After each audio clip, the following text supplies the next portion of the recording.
તો રામ રામ બધા ભાઈઓને, ગુડ મોર્નિંગ. અત્યારમાં આપણે વ્લોગ ચાલુ કરવાનું કારણ એ છે કે આપણે જવાનું બસ સ્ટેશને. આમ તો ગુડ મોર્નિંગ ન કહી શકાય, કેમ કે વાગ્યા છે બપોરના 12. તો ચાલો જઈએ બસ સ્ટેશને. બસ કેટલા વાગ્યાની છે તો મને નથી ખબર, એના જાય પછી ખબર પડે. બસ સ્ટેશને તો આવી ગયો, પણ અહીંયા આપણા લાયક કે બસ ઊભી છે નહીં.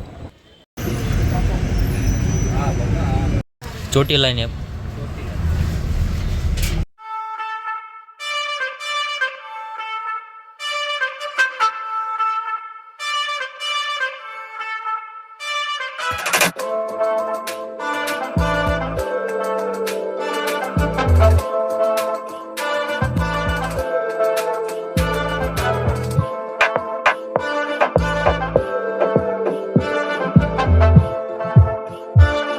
તો આપણે રાજકોટના બસ સ્ટેશને પહોંચી ગયા હવે. પાણીની બોટલ લઈ લીધી છે. હવે અહીંથી જઈશું ચોટીલા. આ પતંગિયાની જનતાને સલામ છે હો ભાઈ. આટલા બધા વાહન નીકળે, આટલો બધો તડકો, આટલો બધો વરસાદ, ઠંડી, પણ તોય એ અહીંયા જ બેઠું રહે. બસ આ કારણના લીધે આપણે દરેક વ્લોગમાં પતંગિયાને સન્માન આપી એવી. લોકેશન છે ગ્રીન લાઈન ચોકડી. મિત્રો રસ્તામાં એક નાનો એવો હોલ્ડ પાડ્યો હતો, તો આપણે 2 વસ્તુ લઈ લીધી છે, કેમ કે બહુ જ પૈસા છે અમારી પાસે.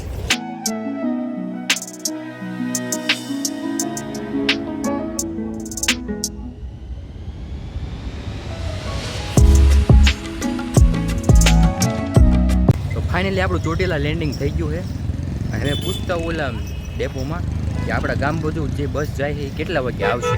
લગભગ તો 6 વાગે બાજુ આવે છે, પણ તોય પૂછતા આવું. હવે ગજાળા બાજુ બસ જાય ક્યારે આવશે?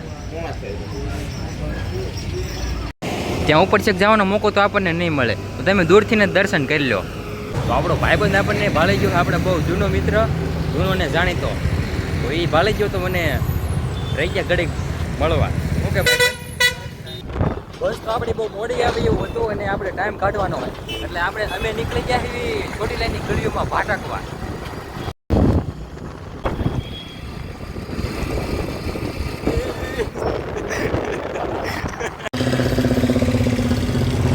ખોલ. કેટલા ટાઈમથી માવા ખાવ છો? 3 વર્ષથી. સડો કેટલા ટાઈમથી છે? 2 મહિને. આમ માથું રાખીને હુઈ જાય ને એમ સાનમાનું.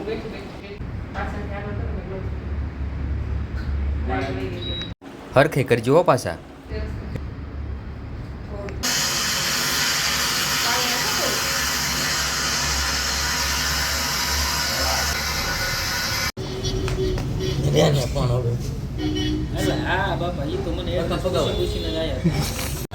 તો મિત્રો અહીંયા આવી જાય ચોટીલાની પ્રખ્યાત બોમ્બે ચોપાટી આઈસ્ક્રીમમાં. આપણે શું ખાવાનું? મેંગો ફાલુદા. એમાં અહીંયા ખાવાના મેંગો ફાલુદા એટલે દડું. હા મેંગો ફાલુદા કીધું, પણ આમાં મેંગો તો છે નહીં, એટલે એ હાસું કેરી. મેંગો એટલે કેરી છે. જોતો આમાં તળિયે છે. હા ખાયું એટલે ખબર પડે આપણે. જોતો એટલે તળિયા સુધી તો લઈ લીધું, આમાં કે મેંગો નીકળ્યો નહીં. સ્કેમ થઈ ગયો અમારે મોટો નહીં. કેટલા 1500 નાખી દેવું છે ને? 150.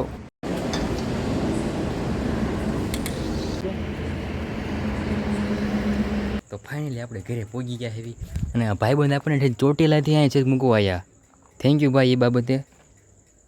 અને હારે આ ભાઈ પણ અહીંયા મોરસલથી. તો થેન્ક યુ અહીં સુધી મૂકવા આવવા બદલ. ઘર ભેગું થાને.